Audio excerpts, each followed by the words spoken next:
देहरादून से चलकर इस कार्यक्रम के लिए जो आए हैं हमारी रानी गांव के रहने वाले हैं और मैं समझता हूं कि यहाँ पर जितने लोग बैठे हैं उन सबके वो परिचित हैं। श्री राजेंद्र जी ढूडी साहब IRS ऑफिसर हैं और देश जो दुनिया का सबसे बड़ा लोकतंत्र है भारत, उसका जो सेंट्रल विस्टा बन रहा है उस काम की भी मॉनिटरिंग आप देख रहे हैं और साथ ही देश की रक्षा मंत्रालय में आप महत्वपूर्ण जिम्मेदारी IRS के रूप में निभा रहे हैं और भी कई सारे पदों को आपने सुशोभित किया है। तो मैं निवेदन करूंगा सम्माननीय राजेंद्र जी ढूडी साहब पधारें और हम सबके बीच में अपनी बात रखें। बहुत बहुत धन्यवाद हरिराम जी, आपकी मंच संचालन कला के हम काफ़ी समय से कायल हैं और कई कार्यक्रमों में हमने देखा है। तो सबसे पहले माँ सरस्वती और तेजा जी महाराज के चरणों में मैं अपना सादर प्रणाम अर्पित करता हूँ। मंच पर उपस्थित सभी सम्मानित सदस्यों को मैं नमस्कार करता हूँ। और आज का जो एक कार्यक्रम है, सबसे पहले मैं आप सभी लोगों को धन्यवाद देना चाहूँगा और मैं चाहूँगा कि सब लोग आप अपने लिए एक ताली बजाएं कि 2 बजे तक आप इतनी शिद्दत से इस कार्यक्रम को सुन रहे हैं। उसके बाद में जो बच्चे हैं जो आज यहाँ पे प्रतिभा सम्मान समारोह जो छोटी काटू में पहली बार हुआ है उसके जो चेहरे बने हैं, तो मैं सब आप लोगों को शुभकामनाएं देता हूं, बधाई देता हूं कि आपने, कुछ लोग हैं जो अभी 10वीं और 12वीं क्लास के प्रतिशत हासिल किए हैं और कुछ लोग हैं जो रोजगार में यानी कि नौकरी में पहुंचे हैं। मैं उनसे भी कहूंगा कि आगे जो 10वीं 12वीं के बच्चे हैं अपने सपनों को आगे हासिल करें और जो लोग नौकरी में पहुंच गए हैं अगर थोड़ी बहुत हिम्मत बची है तो आप आगे और बड़ी तैयारियां जो एग्जाम है उनके लिए भी तैयारी करें, क्योंकि यहाँ पे आप रोके नहीं।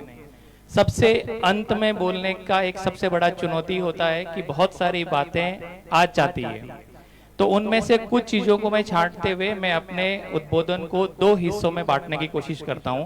पहला हिस्सा होगा जिसमें समाज के सम्मानित सदस्य जो विभिन्न प्रकार के निर्णय लेने के लिए सक्षम है, जो यहाँ पे बैठे हैं, अपने परिवार में निर्णय लेते हैं, अपने समाज में निर्णय लेते हैं, तो उन सब लोगों को मैं अपनी बात, जो एक विजन था, अभी हरिराम जी ने बताया कि मैं देहरादून से आया हूँ, तो 2 बजे इसकी देहरादून से आने की वजह थी। पहला ये था कि मैं दशहरे के टाइम पे आ गया था, तो दिवाली के टाइम पे घर आने का मेरा हुआ नहीं था। तो ये एक था, जब इन्होंने शुरू में मुझे बताया था कि इसका उद्देश्य ही यही है कि दिवाली के टाइम पे छुट्टियों में बहुत लोग आते हैं, तो इसलिए जो बच्चे हैं जिनको सम्मानित करना है उनका उपस्थिति यहाँ पे थोड़ा नंबर ज्यादा हो सकता है, इसलिए आप आओ, तो इसलिए मैंने इस दिन का चुनाव किया। दूसरा ये कि बच्चों से बातचीत करने का मुझे जनरली मौका मिल जाता है, लेकिन समाज के लोगों से बातचीत करने का मुझे उतना मौका नहीं मिलता क्योंकि मैं यहाँ से थोड़ा सा दूर रहता हूँ।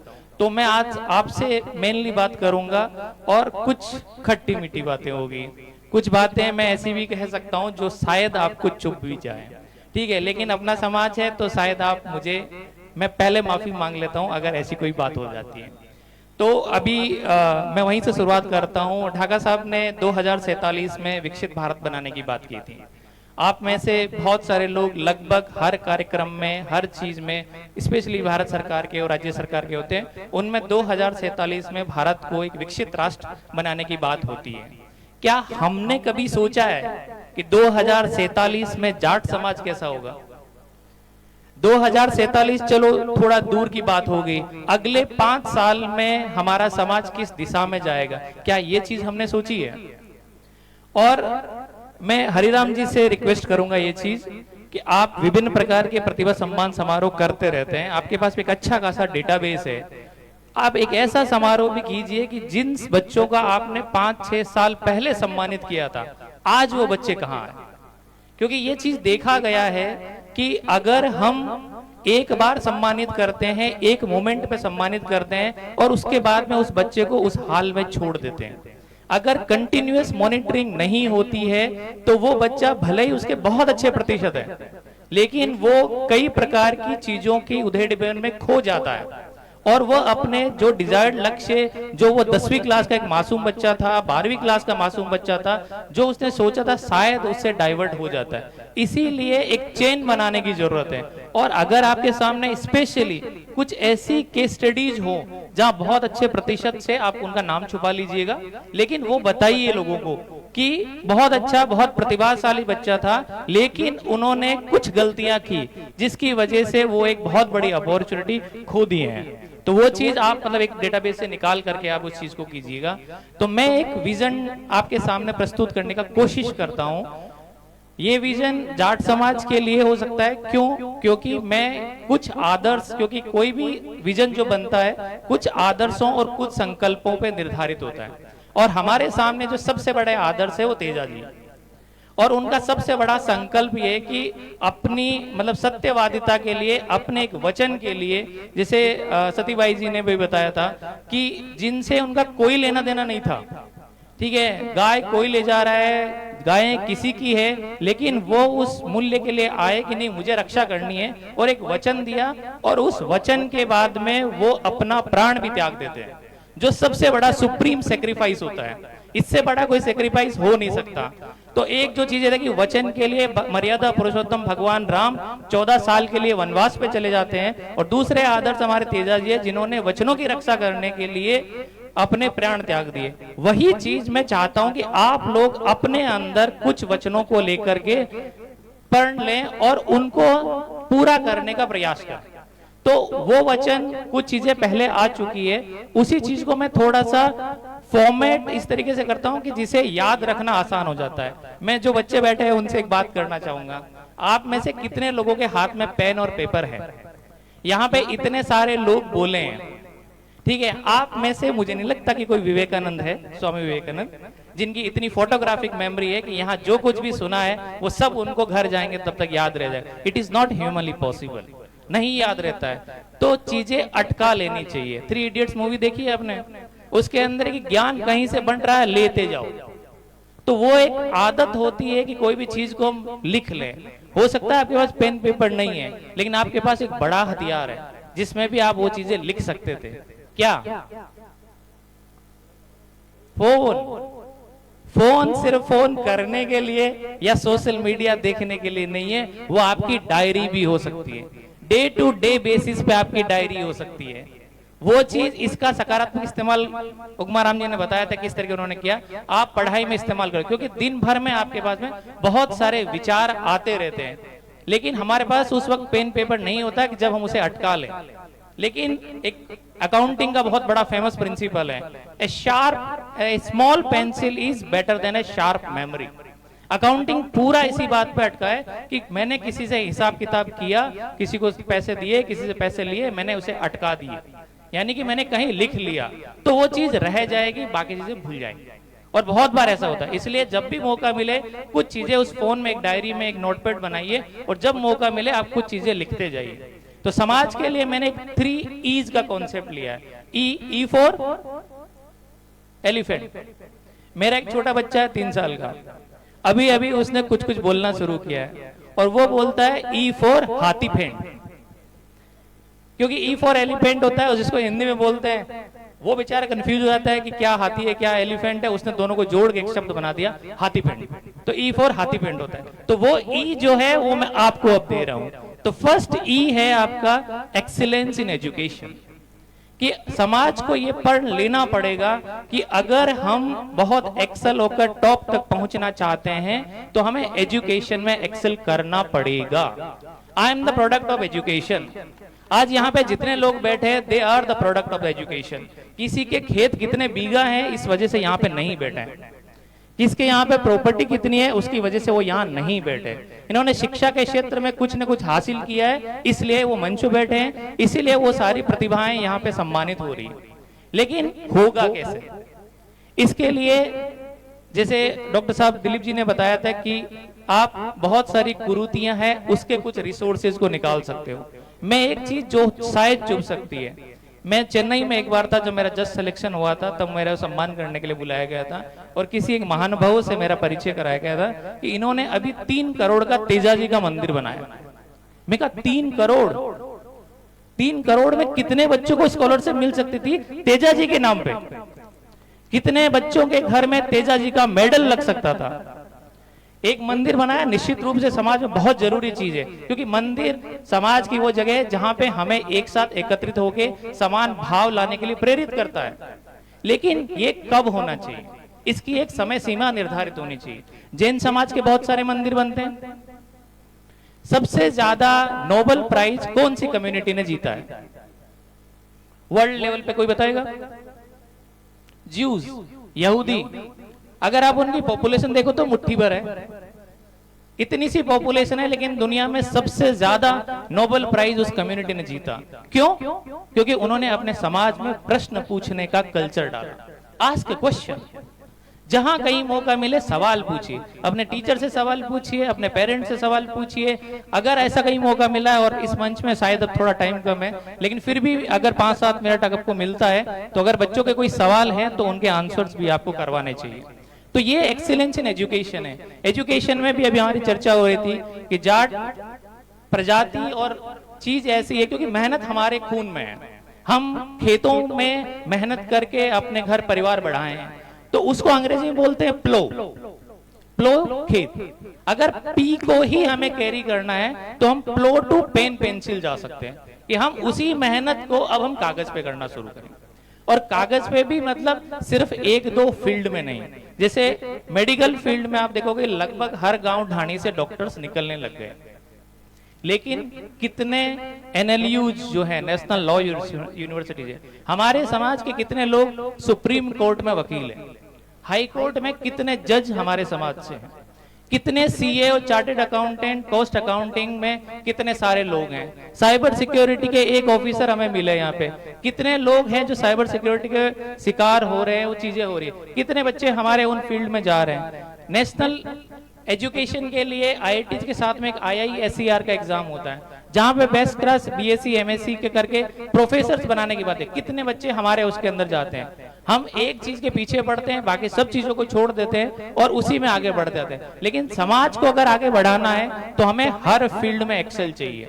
यहाँ किसी ने बोला था कि हमें सिविल सेवा के अंदर लोग चाहिए, सिविल सेवा में लोग हैं, लेकिन वापस आकर वो कितने समाज से जुड़ते हैं, ये जिम्मेदारी भी हमारी है कि आप उनको इस तरीके से कीजिए कि वो कटे नहीं। कई बार ऐसा होता है कि किसी ने लव मैरिज कर ली, ठीक है, उसका एक व्यक्तिगत निर्णय है, लेकिन क्या समाज उसको इस आधार पे सजा दे देगा? ये सोचने वाली बात है, क्योंकि हम 21वीं सदी में हैं। निश्चित रूप से वो निर्णय ऐसा होना चाहिए जो बहुत सोच समझ के एक राइट टाइम पे लिया जाए, लेकिन अगर ऐसा है तो उसका सम्मान किया जाना चाहिए, उसके अनुभवों का, उनके रिसोर्सेज का समाज को वापस बेनिफिट मिलना चाहिए। तो एक्सीलेंस इन एजुकेशन जो है वो हमारी चॉइस नहीं है, हमारा कंपल्सन है। अगर हमने अगले 10-15 साल में ये नहीं किया तो वही जैसे कुमार राम जी ने बताया, किसी के पास पैसा हो जाएगा, वो सारा पैसा या तो किसी चुनाव में खर्च करके बर्बाद हो जाएगा, या कोई बहुत बड़ी स्वामणी करेगा जिसके अंदर सिर्फ नाम के लिए कि मैंने 5000 लोगों को जिम्मा दिया, मैंने 6000 लोगों को जिम्मा दिया। लेकिन अगर आपने एजुकेशन में पैसा दिया तो हो सकता है कल को हर एक व्यक्ति अकेला एक तेजाजी का मंदिर बनाने में सक्षम हो जाए। दूसरा ई जो आएगा हमारे समाज के लिए, वो आएगा एम्प्लॉयमेंट थ्रू एंटरप्रेन्योरशिप। ये बात आई है, एंटरप्रेन्योरशिप एक नया वर्ड है कि आप, ढाका जी ने बताया था, हमारे देश के प्रधानमंत्री ये बुलाते हैं कि रोजगार जनरेट करने वाले बनो। लेकिन समाज वो चीज कैसे कर सकता है कि रोजगार, कुछ बच्चा है बहुत अच्छा टैलेंटेड है, बहुत अच्छी पढ़ाई की है, कोई उसका विजन है, कोई आइडिया है, वो उसमें पैसा लगाएगा, 4 लोग उसे सपोर्ट करेंगे, शायद एक बड़ी कंपनी बन जाएगी, लेकिन चांसेस है उसके डूबने के, क्योंकि रिस्क है। और अगर बच्चा अकेला करेगा तो चांसेस है डूबने के, लेकिन अगर समाज सामूहिक रूप से करेगा तो चांसेस है कि 10 लोगों में से एक तो सफल जरूर होगा। और एक भी बड़ी मल्टीनेशनल कंपनी अगर हमने खड़ी कर दी तो आप सोचो कि कितने सारे लोगों को रोजगार मिलेगा। तो ये चीज कैसे हो? बिट्स पिलाने के अंदर एक कोर्स चलता है जिसके अंदर बोलते हैं कि आप 5 करोड़ की कंपनी बनाओ और हमसे डिग्री लेके चले जाओ। एसेट है वो कि 5 करोड़ की कंपनी मजाक नहीं होता है, उसमें कितने सारे रिसोर्सेज लगते हैं, कितनी सारी बुद्धि लगती है, कितने सारे एम्प्लॉयमेंट मिलते हैं। समाज वो चीज जनरेट कर सकता है। कैसे? शार्क टैंक का नाम सुना है आपने? तो शार्क टैंक एक कॉन्सेप्ट है जिसके अंदर जिसके पास में भी कोई आइडिया होता है वो आइडिया आके अपना पिच करता है और वो इन्वेस्टमेंट सीख करता है। कुछ लोग उसे डेट में पैसा देते हैं, यानी कि उधार पैसा देते हैं, कुछ लोग उसे जो है इक्विटी में पैसा देते हैं कि भाई मैं तुम्हारी कंपनी में 20% शेयर खरीद लेता हूं और मैं तुमको देता हूं। क्या समाज के स्तर पे जाट समाज वो पहला समाज हो सकता है जो इस तरीके का एक टीम बनाए बुद्धिजीवी लोगों की? जून में हमारे उपेंद्र जी हैं, वो रिटायर हो रहे हैं, उनका एक अच्छा खासा पैनल है, ठीक है, मैनेजमेंट के बहुत सारे लोग इनके संपर्क में। क्या हम एक ऐसा पैनल बना सकते हैं कि जहां पे जाट समाज से लोग आए, वो अपना आइडिया रखें और उस आइडिया के अंदर समाज पैसा लगाए, और उसकी कुछ शर्तें हो सकती है कि आप 15%, 20% जो रोजगार है, स्पेशली जो लोअर क्लास के अंदर जो चीजें होती है कि सफाई करने वाला होगा, गार्डनर हो गया, सिक्योरिटी वाला होगा। ऐसा एक एग्जांपल है रेजोनेंस में, जहां से मैंने पढ़ाई की थी IIT की, वहां पे उन्होंने अपने गांव के लोगों को ये सारे रोजगार दे रखे हैं, और लगभग आप कह सकते हो 75-80 घरों में अगर चूल्हा चलता है तो वो उनकी वजह से चलता है। तो क्या समाज के तौर पे हम ये चीज कर सकते हैं क्या? आज आप देखो कि इंडिविजुअली बहुत कुछ कर रहे हैं, लेकिन मैन्युफैक्चरिंग का पार्ट हो गया, इनोवेशन वाला पार्ट है, उसके अंदर हमारे बिजनेस नहीं है। अभी तक मैक्सिमम जो हम धंधा कर रहे हैं वो मोस्टली ट्रेडर वाला काम कर रहे हैं कि 5 रुपए का सामान खरीदते हैं, 1-2 रुपए का प्रॉफिट कमाते हैं और 7 रुपए में बेच देते हैं। ये बहुत सस्टेनेबल मॉडल नहीं है, क्योंकि कल को कोई ऐसा आता है जो उस 1 रुपए के मार्जिन की जगह 50 पैसे का मार्जिन कमाएगा, तो हम बर्बाद हो जाएंगे। और ये अभी रिसेंट एग्जांपल जो जेप्टो आया है और बाकी जो ऑनलाइन वाले पार्ट आए हैं, उसके अंदर बहुत सारी किराने की दुकानें बंद हो गई। वो एक ही चीज की वजह से टिक चल रही है कि वो उधार में पैसा देती है, कि 1 महीने का उनका विंडो है, लेकिन वो मेरिट पे नहीं टिक रही। तो अगर आपको मेरिट पे करना है तो आपको कुछ इनोवेशन करना पड़ेगा। तीसरा ई जो सबसे इंपॉर्टेंट पार्ट आएगा, एम्पावरमेंट थ्रू एंगेजमेंट। हरिराम जी बहुत सारे इवेंट करवाते रहते हैं, अभी शायद आपने एक महिलाओं का भी एक सम्मेलन करवाया था डेडिकेटेड। तो हमें कुछ ऐसे सम्मेलन, जैसे आज हम लोग सम्मान समारोह के तौर पे यहाँ पे इकट्ठे हुए हैं, तो इसके अंदर एक भवन बनाना, उसके लिए कुछ पैसे का लेन देन हो सकता है, लेकिन अधिकतर लेन देन जो है वो अनुभवों का लेन देन है। किसी ने अपने जीवन में 35-40 साल बिताए हैं, उसका निचोड़ उन्होंने लिखा है। मैं ये कहानी सोच के आया था कछुए और खरगोश वाली, बट उपेंद्र जी ने वो पहले बोल दी, क्योंकि हमारे एग्जाम के अंदर एक ऐसे का टॉपिक होता है। उस ऐसे में एक सब्जेक्ट यही आया था, fast and steady win the race. जबकि हम बचपन से पढ़ते आए हैं slow and steady win the race, कि अगर आप धीरे चलो, लगातार चलोगे तो जीत जाओगे। उन्होंने बोला कि नहीं, अब जमाना बदल गया, आपको तेज चलना पड़ेगा, हाँ कंटिन्यूअस होना अभी भी जरूरत है, क्योंकि बहुत सारी चीजें हैं आपको ये करनी है। तो ऐसे बहुत सारे सम्मेलन हम करवा सकते हैं जो डेडिकेटेड थीम पर हो। कुछ सम्मेलन सिर्फ महिलाओं पे हो, कि अगर महिलाओं ने कुछ अच्छा काम किया है, कुछ महिलाएं रोल मॉडल के तौर पे बाहर आई है, तो उनका सम्मान किया जाए, उनके अनुभव साझा किया है। युवा बच्चे जो हैं उनका सम्मान किया है। स्पोर्ट्स के लिए हम एक डेडिकेटेड एफर्ट्स है वो लगा सकते हैं। कुछ NGO जो है वो समाज में बहुत सारा अच्छा काम कर दे, आप उनका सम्मान कर सकते हो। तो इस तरीके से अगर हम साल में, क्योंकि अगर ये इवेंट एक बार होगा तो वही जो किसी ने कहा था, एक प्रथम होगा, द्वितीय होगा, तृतीय होगा का पता नहीं, तो वही चीज यहाँ पे होगी। अगर आप साल में कम से कम 3 से 4 इवेंट करवाते हो जो अलग अलग थीम पे हो, तब लगेगा नहीं यार ये सिर्फ मजाक करने के लिए नहीं आए, कुछ सीरियस काम करने के लिए आए। और सीरियस काम करने के लिए आए हैं तो वो लोग उसके अंदर इंटरेस्ट लेंगे, और जैसे भी उनकी भागीदारी होगी, चाहे वो फाइनेंशियली होगा, चाहे इमोशनली होगा, चाहे वो एक्सपीरियंस के हिसाब से कर सकते हैं। तो ये 3 चीजें जरूरी नहीं है कि जाट समाज के लिए हो, ये ग्रामीण क्षेत्र में रहने वाले किसी भी समाज के लिए जरूरत है। लेकिन आगे वही बढ़ेगा जो सिस्टमेटिक सोचेगा, 5 साल की रणनीति बनाएगा, 10 साल की रणनीति बनाएगा, 15 साल की रणनीति बनाएगा, 25 साल की रणनीति बनाएगा, तो ही जाके हम कुछ लक्ष्यों को हासिल कर सकते हैं। तो ये मेरा पहला पार्ट रहा था। अभी अगर आप बोर हुए तो आप अपनी इच्छा जाहिर कर सकते हो ताली बजा के। जनरली हम वो कहते हैं कि भाई अब बैठ जा, ठीक है। लेकिन अब जो मेरे मेन कैंडिडेट्स हैं जिनके आज सम्मान समारोह है, उनसे मैं बातचीत करना चाहूंगा। तो उसके अंदर भी मैं अगेन वही है कि याद रखने के लिए एक त्रिमूर्ति संकल्पना, कि हम फिर से कुछ ऐसे वर्ड्स कॉइन करें जिनके इर्द गिर्द हम अपनी बातचीत करें। तो फर्स्ट जो इसमें, जैसे हमने 3 E's जो है एक्सीलेंस जो समाज के लिए थे, वैसे मैं 3 M's का कॉन्सेप्ट जो है वो बच्चों के लिए देना चाहता हूं। First is mindset and mastery, क्योंकि यहाँ पे ऋचा मैडम आए नहीं है, वो IPS की जो ट्रेनिंग होती है सरदार वल्लभ भाई पटेल एकेडमी, हमारी भी 2 वीक की वहां पे ट्रेनिंग होती है। तो गेट में हम जैसे ही घुसते हैं तो वहां पर एक शिला चट्टान जैसा लिखा, मतलब एक वो रखा हुआ, पत्थर रखा हुआ है, और उसके नीचे एक कोटेशन लिखा हुआ है कि ऑफिसर आपके अंदर है, हम सिर्फ उसे तराशने का काम करते हैं। तो एक पूरी एकेडमी जो मतलब इतने सालों से देश में इंडियन पुलिस ऑफिसर्स दे रहे हैं, वो ये कह रहे हैं कि ऑफिसर आपके अंदर है, टैलेंट आपके अंदर है, हमारा काम सिर्फ उसे तराशने का है। और यही हमारा माइंडसेट होता है कि अगर हमारा माइंडसेट है कि हम कुछ करना चाहते हैं, हम कर सकते हैं, तो वो मेंटल ब्लॉक हमको तोड़ना पड़ेगा। एक छोटा सा एग्जांपल अपना मेंटल ब्लॉक का जो मेरे व्यक्तिगत अनुभवों से वो आप लोगों के साथ साझा करना चाहूंगा कि जब मैं 2 साल तक आईआईटी की तैयारी की और मेरा सिलेक्शन नहीं हुआ। तो सिलेक्शन नहीं हुआ तो उस टाइम पे जैसे अभी जेई मेंस और जेई एडवांस होता है, उस टाइम पे एआई ट्रिपल ई का एग्जाम होता था और आईआईटी का एग्जाम अलग होता था। तो मेरा एआई ट्रिपल ई का एग्जाम भी हम देते थे, तो उसमें मेरी ठीक ठाक रैंक थी और मुझे कोई एनआईटी मिल रहा था। तो सब लोग जो मेरे आसपास के लोग थे उन्होंने मुझे सलाह देना शुरू किया कि यार तुम आईआईटी ज्वाइन कर लो, क्योंकि मतलब एनआईटी ज्वाइन कर लो, क्योंकि 2 साल हो गए हैं और आगे भी कोई भरोसा नहीं है। क्योंकि हमारे आसपास से उस टाइम तक मतलब हार्डली पूरे नागौर जिले से 3-4 आईआईटीएन थे, तो बहुत नहीं है, तो हमें मतलब नहीं सोचना चाहिए।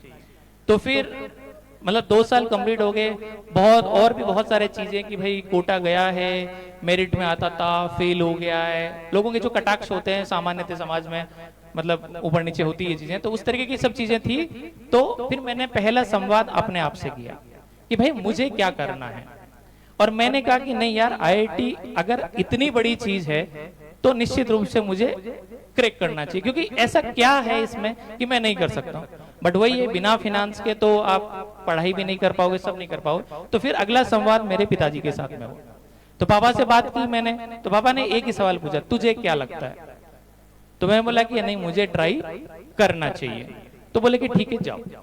अब उस टाइम तक आसपास कुछ नहीं है, कोई विजन नहीं है, सिर्फ एक जिद था कि नहीं यार आईआईटी क्रैक तो कर दे, क्योंकि ब्रोशर देखा है, उसकी फोटोज देखे हैं, उसको विजुलाइज किया कि यार मुझे कभी यहाँ पे पहुंचना चाहिए। उसके बाद में 1 साल लगाया, जो एफर्ट हम पहले लगाते थे उससे ज्यादा एफर्ट लगाया, और ज्यादा एफर्ट लगाने के बाद में जो कुछ गलतियां कर रहे थे उन गलतियों को सुधारा, और फाइनली अगले साल आईआईटी में सिलेक्शन हुआ। वो आईआईटी का सिलेक्शन जो आज भी मतलब मेरे इंट्रोडक्शन की सेकंड लाइन है कि राजेंद्र चौधरी बोला जाता है, उसके बाद में बीटेक फ्रॉम आईआईटी खड़गपुर। तो वो एक डिसीजन जो था, वो एक मेंटल ब्लॉक तोड़ना कि यार ऐसी क्या चीज है जो कर नहीं सकते। जैसे आपने वो माझी मूवी देखी होगी ना, जब तक तोड़ेंगे नहीं तब तक छोड़ेंगे नहीं, वो बाद में आई थी, ठीक है। तो वो मुझे नहीं पता, लेकिन ये चीज था कि मैं ये चीज देखता हूँ कि भाई ऐसा क्या चीज है आईआईटी के अंदर कि जो हम नहीं कर सकते। तो हमने किया कुछ, मतलब जो गलतियां थी उनको सुधारा, एक नया स्ट्रेटजी बनाया और हमने किया। वही आईआईटी का जो कॉन्फिडेंस था वो सिविल सर्विसेज की जब तैयारी कर रहे थे तब हमारे साथ में था कि भाई मेरे पास में एक आईआईटी का सर्टिफिकेट है, जिस दिन भी मैं जॉब मार्केट में निकलूंगा मेरे पास 50-60 हजार की नौकरी होगी, उसमें कोई डाउट नहीं है मेरे को। तो वो कॉन्फिडेंस था मेरे को कि आईएएस की तैयारी के दौरान मैं 1 साल के बजाय 2-3 साल भी और दे पाया। और फाइनली यहाँ पे भी जब 3 बार मेरा इंटरव्यू हुआ, मतलब प्री हुआ, मेंस हुआ, इंटरव्यू हुआ और नॉट सिलेक्शन। आईआईटी और मतलब जो ये सिविल सर्विसेज है, आपने पिछले साल क्या किया है इससे कुछ फर्क नहीं पड़ता उनको। आपको अगले साल फिर से उसी एग्जाम के अंदर वही प्रीलिम्स का पेपर फिर से पास करना पड़ेगा, तो अगले बार वो लेंगे, अदरवाइज नहीं लेंगे। फिर मैंने अगले साल बेटा pre mains interview not selection, फिर वापस बोला pre mains interview not selection. 3 बार इंटरव्यू देने के बाद में सिलेक्शन नहीं हुआ। फिर वही वाला डाउट मन में आया, यार ये आईएएस वाईएएस अपने बस की बात नहीं है। ये जो लोग बनते हैं वो किसी और खेत की मूली होते थे, हम नहीं होते थे। लेकिन फिर बैक ऑफ द माइंड एक सवाल आया, यार जब तुम 8वीं क्लास में थे तब ऐसा इंसिडेंट था, जब तुम 12वीं क्लास में थे तब तुम्हारे पास ऐसा इंसिडेंट था, कि तुमने बाउंस बैक किया, तुमने उस मेंटल ब्लॉक को तोड़ा। जब तुम्हें दिख रहा था कि ये रास्ता मुझे छोड़ देना चाहिए, तब तुमने एक और ट्राई की और एक और ट्राई की और तुम वहां पहुंचे। मैं फिर से 4th अटेम्प्ट के अंदर बैठा, इस बार प्री था, मेंस था, इंटरव्यू था और 590 रैंक थी। उसके बाद में फिर उस एग्जाम को मैंने दोबारा दिया, फिर मेरा सिलेक्शन हुआ, उस एग्जाम को फिर मैंने और दिया, फिर मेरा सिलेक्शन हुआ। तो 3 बार जो मेरा इंटरव्यू के बाद में कोई सिलेक्शन नहीं था, उसके बाद में 3 बार मैं उस एग्जाम को पास किया। तो ये चीज था सिर्फ और सिर्फ उस मेंटल ब्लॉक को तोड़ने के लिए। आपको प्रेजेंट में रहना होगा, आपको मास्टरी हासिल करना पड़ेगा। बहुत सारे लोग बोलते हैं कि मैं आईएएस बनना चाहता हूँ, आरएस बनना चाहता हूँ, आईआईटी में जाना चाहता हूँ। किसके लिए? पेरेंट्स के लिए। Personally I am disagree. आप पेरेंट्स के लिए बनो, अच्छी बात है, लेकिन निर्णय आपका होना चाहिए। अगर आप अपने निर्णय का ऑनरशिप नहीं लोगे तो अगर बाई चांस फेल हो जाओगे तो आप अपना बोझा किसी और पे डाल दोगे कि ये तो पापा के लिए कर था, पापा ने कहा था इसलिए मैंने किया था, मम्मी ने कहा था इसलिए मैंने कहा। नहीं, ये मेरा निर्णय है। अगर पास होता हूं तो भी मेरा है, अगर फेल होता हूं तब भी मेरा है। और ये जो फेल होने का पार्ट रहता है वही आपको कंटिन्यूअसली पुश करता है। और इसी पे हम आते हैं अगली हमारे सेकंड एम जो होगा, that is a mission and motivation. Mission के लिए बहुत सिंपल सी स्टोरी है, बहुत लंबा चौड़ा नहीं करूंगा मैं, कि कोई भी टारगेट हमें अचीव करना है तो जापान में कॉन्सेप्ट चलता है इकिगाई का। मैं कुछ वर्ड्स आपको दे रहा हूं, ये वर्ड्स कीवर्ड्स है, इसलिए आप इनके बारे में डिटेल के अंदर आप जाओ तो गूगल कर सकते हो, चैट जीपीटी का इस्तेमाल कर सकते हो, क्योंकि टेक्नोलॉजी आजकल एक इनेबलर का काम कर रही है। बहुत सारे काम जो हम पहले बहुत लंबा टाइम लगता था, हम टेक्नोलॉजी की मदद से उनको आसान कर सकते हैं। तो चैट जीपीटी के कोर्सेज कीजिए आप, 5 घंटे 10 घंटे के बहुत सारे कोर्सेज है, उनका आप इस्तेमाल करिए रेगुलरली। और वहां पे बहुत समरी है, इकिगाई पे बुक भी है पूरी, उसकी समरी आपको यूट्यूब पे मिल जाएगी, बाकी भी जगह मिल जाएगी। उस इकिगाई में एक छोटा सा कॉन्सेप्ट होता है कि आपको क्या काम करना चाहिए, इसके 4 पैरामीटर हैं। सबसे पहला पैरामीटर है कि इस दुनिया को क्या चीज चाहिए। हमें ऐसा कोई काम नहीं करना चाहिए जो इस दुनिया को नहीं चाहिए, जैसे डिस्ट्रक्शन। ठीक है कि मैं कहीं पे बम गिरा के किसी को तहस नहस कर देता हूं, क्या दुनिया को इस चीज की जरूरत है? ठीक है, आतंकवादी भी काम करते हैं, अगर आप उनसे बात करोगे शायद वो अपने काम को जस्टिफाई भी कर देंगे, लेकिन क्या इस संसार को उनकी जरूरत है? नहीं है, तो मतलब ये काम नहीं करना। यानी कि इस संसार को एक अच्छा प्लेस बनाने के लिए आपको क्या करना चाहिए, वो चीज आपका पहला क्राइटेरिया कि इस दुनिया को क्या चाहिए। दूसरा चीज है कि मैं किस चीज में अच्छा, मतलब मैं किस चीज में मतलब करना अच्छा लगता है मुझे। बहुत सारे लोग बोलते हैं कि पैशन और प्रोफेशन की बात करते हैं, तो अगर पैशन और प्रोफेशन एक बन जाता है तो आप नंबर ऑफ आवर्स नहीं देखते हो। तो अगर मुझे कोई चीज करना अच्छा लग रहा है तो वो चीज मैं कंटिन्यूअसली करना चाहूंगा। तीसरा क्राइटेरिया आता है कि मैं किस चीज में अच्छा हूं। जैसे मुझे सपोज गाना अच्छा लगता है, लेकिन मैं उसमें अच्छा ही नहीं हूं। मतलब अच्छा लगता है, मतलब जब मैं गाता हूं तो मुझे थोड़ा सुकून फील होता है, लेकिन मुझे गाना आता ही नहीं, तो क्या मैं उसे एक प्रोफेशन बना सकता हूं? यहाँ पे एक बालिका बैठी है जो चित्रकारी के अंदर टीचर बने हैं, तो अगर मैं बोलूंगा मुझे चित्रकारी अच्छी लगती है, लेकिन अगर मुझे चित्रकारी आती ही नहीं है, तो क्या मैं उसे प्रोफेशन बना सकता हूं? तो नहीं। तो तीसरा क्राइटेरिया क्या होता है कि किस चीज में मैं अच्छा हूं। और चौथा क्राइटेरिया होता है कि कहाँ मुझे 5 पैसे भी मिल सकते हैं, क्योंकि मैं हॉबी के लिए काम नहीं कर सकता। क्योंकि अगर मैं कोई प्रोफेशन चूज कर रहा हूँ, कोई काम चूज कर रहा हूँ, तो मुझे उसके अंदर कुछ इनकम भी होनी चाहिए ताकि मेरा घर चले, मैं एक बेहतर जिंदगी जी सकूं। तो इन चारों का कॉम्बिनेशन करके आप अपना कोई भी एक जो भी प्लान है उसको आप सेलेक्ट कर लीजिए। वो कुछ भी हो सकता है, इस निर्णय में मैं कोई इंटरफेयर नहीं करूंगा। आपका जो भी निर्णय आपका है वो आप करिए, वो आप अपने टीचर से पूछ के करिए, वो आप अपने बुक्स पढ़ के करिए, वो आप सोशल मीडिया पे इतनी सारी चीजें हैं, न्यूज़पेपर में इतनी सारी चीजें, जहां जहां से भी आपको इन चारों सवालों के जवाब मिल जाते हैं, आप वो निर्णय को पकड़ लीजिए और उसके ऊपर काम करिए। ये आपका मिशन हो गया। मिशन हो गया मतलब आपको वहां तक जाना है, लेकिन वहां तक जाने का जो रास्ता है, अगर आप ये रास्ता पार नहीं करोगे तो वहां तक नहीं पहुंच पाओ। जैसे उपेंद्र जी की कहानी में आपको शिव जी के मंदिर तक जाना है, लेकिन बीच में नदी है, तो बिना नदी पार के आप शिव जी के मंदिर तक नहीं पहुंच सकते। तो यहां जरूरत पड़ेगी आपको मोटिवेशन की। मोटिवेशन 2 प्रकार का होता है, एक आउटर मोटिवेशन होता है और एक इनर मोटिवेशन होता है। आज आप में से बहुत लोग यहाँ से पंप लेके जाएंगे, बहुत सुना है हम ये कर देंगे, हम वो कर देंगे, और 5-7 दिन बाद में वही ढक के 3 पात वो चीज रह जाएगी। ये मोटिवेशन बहुत लंबे समय तक नहीं चलता है। इसलिए इसमें भी मेरा यही कहना है कि जितना इससे बचा जाए उतना अच्छा है। आप सुनिए, फिल्टर करिए, 2-4 चीजें रखिए, बाकी चीजें, लेकिन इनर मोटिवेशन पे काम कीजिए। क्या वजह है कि नीरज चोपड़ा, जिसने ओलंपिक में पहली बार भारत की तरफ से किसी ने गोल्ड मेडल जीता, वो अगले 4 साल तक मेहनत करता है, फिर ओलंपिक में एक सिल्वर मेडल जीतता है एथलेटिक्स में, वो भी पहली बार ही हुआ है। उसके बावजूद भी वो बंदा फिर रोज सुबह ट्रेनिंग करने पहुंच जाता है, फील्ड में खड़ा हो जाता है, अपने लिए टारगेट सेट करता है, मुझे 90 की बजाय 95 जाना है, 95 की बजाय 100 मीटर की तरफ फेंकना है, मुझे ये रिकॉर्ड तोड़ना है, वो रिकॉर्ड तोड़ना है। This is internal motivation. ये चीज आपको बिस्तर से ऑटोमेटिकली उठा देगी। अब्दुल कलाम साहब का एक बहुत फेमस स्टेट है कि सपने वो नहीं होते जो आप सोते हुए देखते हो, सपने वो होते हैं जो आप जागते हुए देखते हो और उनके लिए प्रयास करते हो, या आपको सपने सोने ही नहीं देते। तो वो चीज आपका इनर मोटिवेशन होता है। इनर मोटिवेशन आप लाओगे कैसे? इसके लिए अगर मैं दूसरे वर्ड में बोलूं तो अगर उसे आप परमानेंट मोटिवेशन बनाना चाहते हो तो उसमें 3 चीजों का कॉम्बिनेशन होना चाहिए। First is purpose. आप अपने आप से ये पूछो कि आपने शुरू क्यों किया। अगर आपके पास में उस सवाल का जवाब है कि आपने शुरू क्यों किया था, तो आपको ऑटोमेटिकली पता लग जाएगा कि आपको अब क्या करना है। क्योंकि जैसे हमने बोला कि भाई हमको आईएएस बनना है, अब आईएएस बनना है तो जब तक आपको आईएएस बनने का पार्ट नहीं हुआ तब तक मेरी जर्नी कंप्लीट नहीं हुई। क्लियर है बात? अगर आपने सोचा कि मुझे बोर्ड के अंदर 95 करना है, 96 करना, तो जब तक वो चीज अचीव नहीं हो रही, आपका नहीं हुआ, तो इसका मतलब आप कंटिन्यूअसली एफर्ट लगाते रहेंगे। दूसरा, आजकल कुछ और टेक्निक्स आ गए जिसमें सेल्फ टॉक की बात आ गई।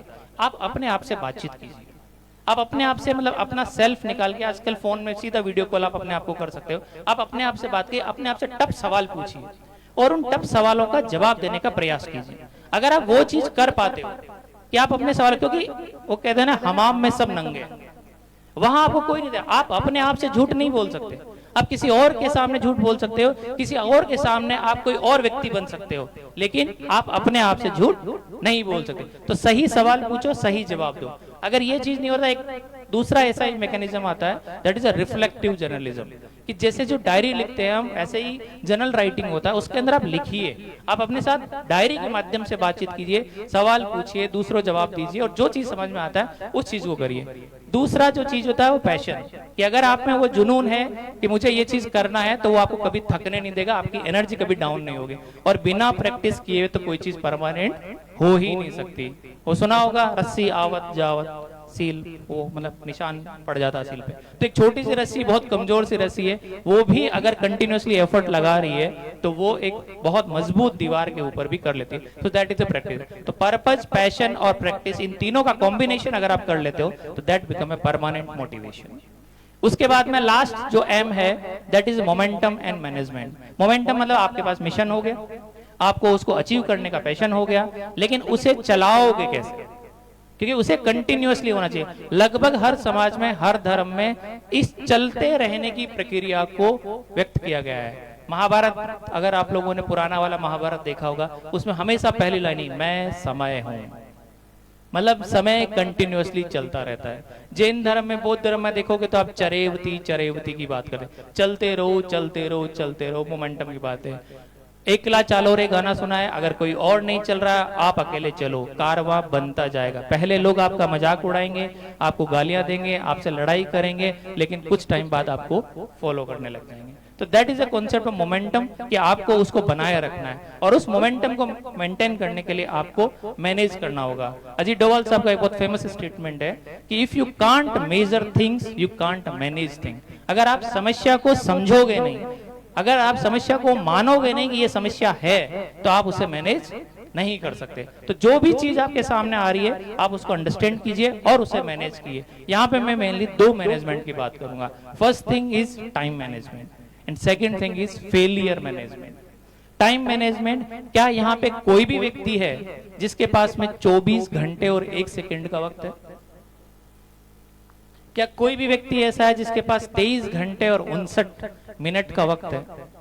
इस मामले में भगवान ने कोई कोताही नहीं बरती, हर व्यक्ति को बराबर बराबर टाइम दिया है, 24 घंटे। अब उस 24 घंटे का इस्तेमाल हम कैसे करते हैं, ये प्योरली हमारे हाथ में। कोई एक व्यक्ति है जो 15 घंटे सोने में उस 24 घंटे को इस्तेमाल कर सकता है, कोई ऐसा व्यक्ति हो सकता है जो $15 बिलियन की कंपनी चला रहा हो, कोई ऐसा व्यक्ति हो सकता है जो 80 साल की उम्र में भी वर्ल्ड के one of the powerful country का प्रेसिडेंट बन सकता है, जहां उसकी एक एक मिनट का हिसाब होता है। तो ये 24 घंटे का मैनेजमेंट का पार्ट जो है, क्योंकि इस मामले में सबके पास में इक्वल राइट्स है। अगर आप ये मैनेज करना सीख गए तो मैक्सिमम चांस है कि आप जीवन में बहुत ज्यादा सफल हो जाओगे। एक दो बहुत फेमस टेक्निक्स है, वो मैं आपको बता सकता हूँ। One is a Pomodoro technique, again Japan से टेक्निक है ये। उसके अंदर आधे आधे घंटे के स्लॉट बनाते हो कि आधे घंटे के लिए कोई एक काम, कोई एक चीज फिक्स करो और बैठ जाओ, और उसके बाद में नहीं उठना है, चाहे कुछ भी हो जाए, जब तक कि वो पोमोडोरो बज नहीं जाता। मतलब एक इंस्ट्रूमेंट होता है, उसमें आधे घंटे का अलार्म होता है और वो आधे घंटे बाद में बजता है। तो यानी कि जब तक मेरे का ये पोमोडोरो नहीं बजेगा तब तक मुझे नहीं उठना है और उसमें मुझे काम करना है। इस टेक्निक को मैंने थोड़ा सा मॉडिफाई करके अपने प्रिपरेशन में इस्तेमाल किया था, क्योंकि हमको 3 घंटे कंटिन्यूअसली बैठ के एग्जाम देना होता था। तो अगर हम आधे आधे घंटे में उठेंगे तो एक ठीक ठाक टाइम हम वेस्ट कर देंगे। तो मैंने इसको 55-5 का कॉन्सेप्ट किया कि 55 मिनट तक स्ट्रेच हमको बैठना है और फिर 5 मिनट के लिए पानी का ब्रेक हमको लेना है। और वो चीजें जैसे जैसे हमारा एग्जाम आता था तो हम उसको 55 मिनट को 90 मिनट कर देते, 90 मिनट को 120 मिनट कर देते थे, और वो कंटिन्यूसली 3-3 घंटे का काम हो जाता है। दूसरा एक कॉन्सेप्ट ऐसे आता है, that is urgency and importance, कि आप कोई भी काम आए आप उसे 2 पार्ट में ब्रेक कीजिए, कि अर्जेंट कितना है और इंपॉर्टेंट कितना है। अगर अर्जेंट है कि जैसे कोई हॉस्पिटल में है, ठीक है, आप कितना ही जरूरी काम कर रहे हो, अगर आप डॉक्टर हो और आपके एक फोन कॉल से किसी की जान बच सकती है, तो इससे ज्यादा इंपॉर्टेंट कोई काम नहीं हो सकता। अब कहीं पे भी हो आपको वो कॉल लेना चाहिए, दैट इज अर्जेंट। तो अर्जेंट और इंपॉर्टेंट अगर दोनों चीजें हैं वहां पे, तो वो काम आपको सबसे पहले करना चाहिए। लेकिन अगर अर्जेंट और इंपॉर्टेंट नहीं है तो वो काम आप डेलीगेट कर सकते हो, किसी और को दे सकते हो। तो इस तरीके से जो चीज है वो आप अपने टाइम को मैनेज कर सकते हो। और तीसरा जो सबसे इंपॉर्टेंट है, मैक्सिमम बच्चे लोग वो करते ही होंगे, टाइम टेबल बनाने वाला। तो टाइम टेबल के लिए मैं ये नहीं बोलता हूँ कि सुबह 5 बजे से लेकर के रात में जब तक सोते हो आप मिनट बाय मिनट करो। एक ब्रॉड आइडिया आपके पास होना चाहिए, लेकिन चीजें लिखी होनी चाहिए, पॉइंट्स नोट डाउन होने चाहिए। क्योंकि अगर आप सब्जी भी खरीदने जा रहे हो, अगर आपके पास एक लिस्ट है तो आप उसमें वक्त बचा लोगे कि मुझे क्या करना। नहीं तो हर बार क्या बोलता है कि आप सोचोगे यार भिंडी है कि नहीं है घर पे, ठीक है, सोच के तो आए नहीं थे, हमको लेने नहीं था, और उसी के अंदर हमारा अच्छा खासा टाइम वेस्ट हो जाता है। तो जो भी चीज करने जाओ आप उसमें पॉइंट करते जाओ। लास्ट में जो मैनेजमेंट का कॉन्सेप्ट है, that is a failure management. आप में से अधिकतर लोगों को ये लगता होगा कि ये सब लोग सफल हैं। मैं सीधा सवाल इन्हीं से पूछ लेता हूं, क्या आप में से कोई व्यक्ति है जो जीवन में कभी फेल नहीं हुआ है?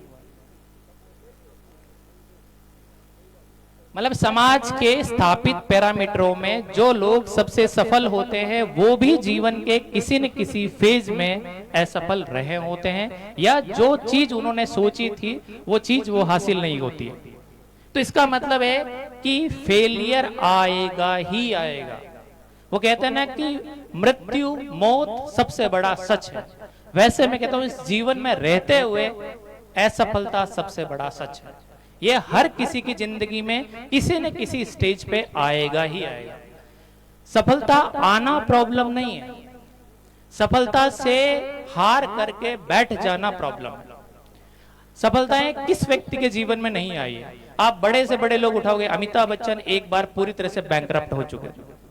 सीसीडी जो कंपनी है वो एक बार पूरा, उसका जो फाउंडर था वो ऊपर से कूद के आत्महत्या कर लिया था, इतना कर्जा उसके पास में हो गया था।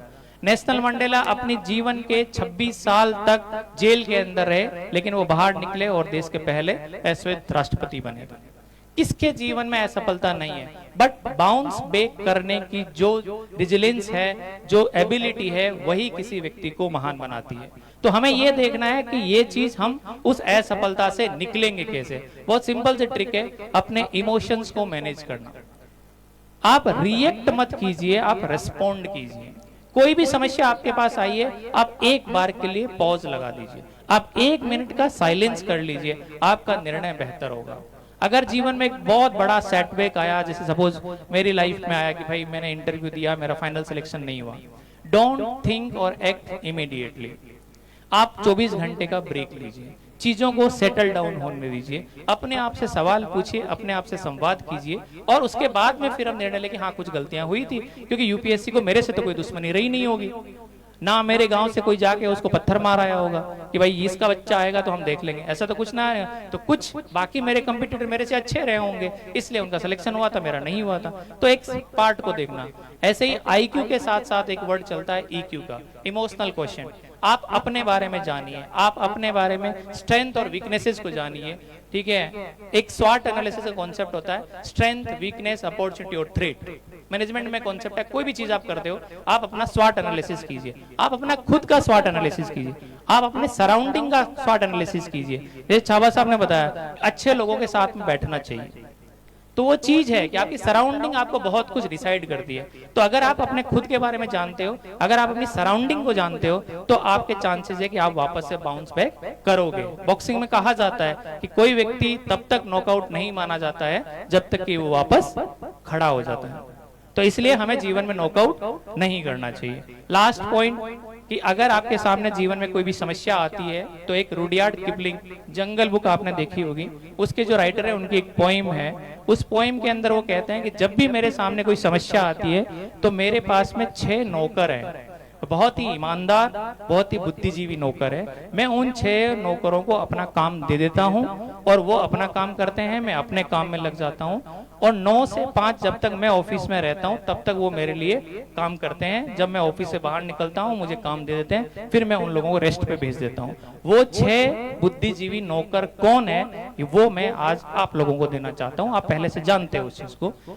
WH वर्ड्स जो हम देखते थे, what, when, where, who, how और एक ऐसे हुम। तो अब ये चीज है कि कोई भी समस्या आई मेरे सामने, मैं कोई एग्जाम की तैयारी कर रहा हूं, तो मुझे किसी हु को ढूंढना चाहिए, क्योंकि ये कोई पहली बार होने वाली चीज नहीं है। मेरे से पहले हजारों लोग इस प्रक्रिया से गुजरे हैं। तो अगर कोई हु मुझे मिल जाता है जिससे मैं अपना संवाद कर लेता हूं, अपनी प्रॉब्लम्स बता देता हूं, तो शायद वो भी इसी फेज से कभी गुजरा होगा और वो मुझे कोई ना कोई समाधान दे देगा। When, where, ये सारी चीजें हैं कि भाई इंटरनेट पे इतनी सारी चीजें हैं, बुक्स में इतनी सारी चीजें हैं, मैं राइट जगह पे पहुंच सकता हूँ। कैसे, वाई, ये चीज क्यों है, कोई भी प्रॉब्लम आ गई आप उसका रूट कोज जानने की कोशिश करें। अगर आपने रूट कोज जान लिया तो आप चांसेस है कि उस समस्या को समाप्त कर देंगे। तो अंत में मैं अपनी बात दुष्यंत कुमार जी का एक प्रसिद्ध शेर है उसके साथ में खत्म करना चाहूंगा। हो गई ये पीर पर्वत सी पिघलनी चाहिए, हो गई ये पीर पर्वत